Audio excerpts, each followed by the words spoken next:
West Wing Week. Welcome to the West Wing Week, your guide to everything that's happening at 1600 Pennsylvania Avenue.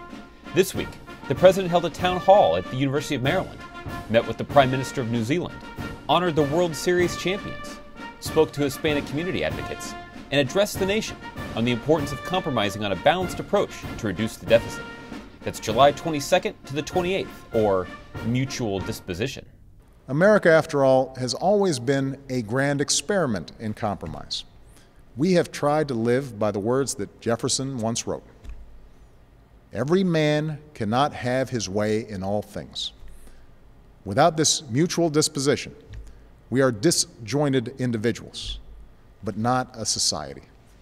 On Friday, July 22nd, the President traveled to Ritchie Coliseum Arena at the University of Maryland to participate in a town hall meeting. He spoke about reducing the deficit and meeting our obligations, and took questions from the audience, engaging the crowd for more than an hour. You inspire me. I am absolutely convinced that your generation will help us solve these problems. And I don't want you to ever get discouraged, because we're going to get through these tough times just like we have before.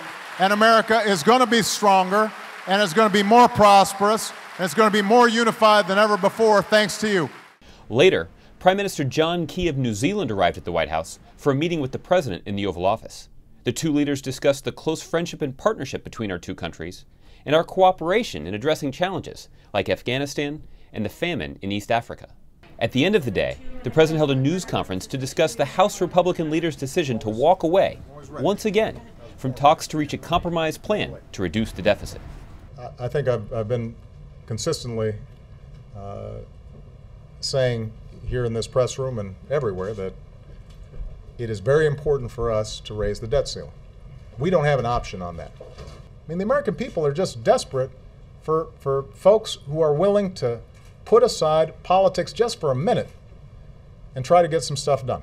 On Saturday, July 23rd, the President again convened a meeting of the bipartisan leadership of Congress to continue negotiations on debt and deficit reduction.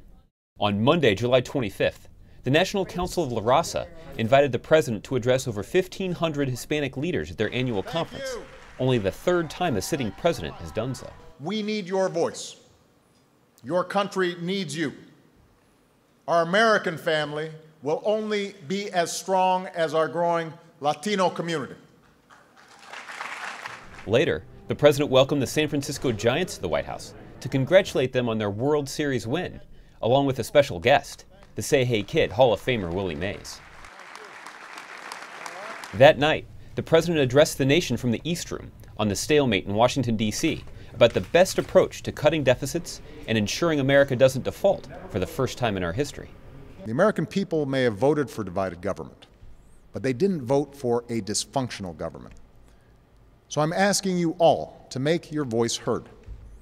If you want a balanced approach to reducing the deficit, let your member of Congress know. If you believe we can solve this problem through compromise, send that message.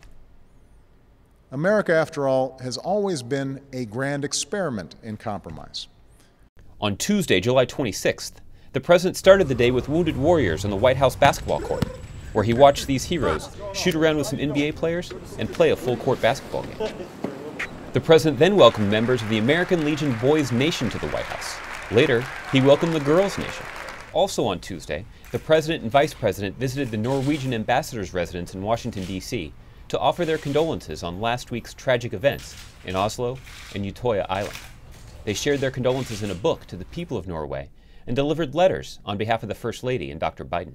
On Wednesday and Thursday, the President worked throughout the day on a balanced approach to raising the debt ceiling, while White House economists engaged in a lively discussion with the public on Twitter, answering your questions in 140 characters or less during office hours, a new interactive feature of the White House online program. The White House also introduced a detailed illustration of the national debt that details how the debt was accumulated and why we need to take serious steps and a balanced approach to getting it under control. To find out more information on any of these topics or to see complete videos of these events, go to whitehouse.gov. And thanks again for checking out your West Wing Week. He thought the Vice President was the pilot of Air Force One. That's a good thing to think. I like that. He was like, he drives Air Force like One. that. That's a good thing. I'm glad you think I was a pilot. And then he just likes you for you. He doesn't care if you're a pilot. Even if I'm not a pilot. Even if I'm not. Well, good to see you guys.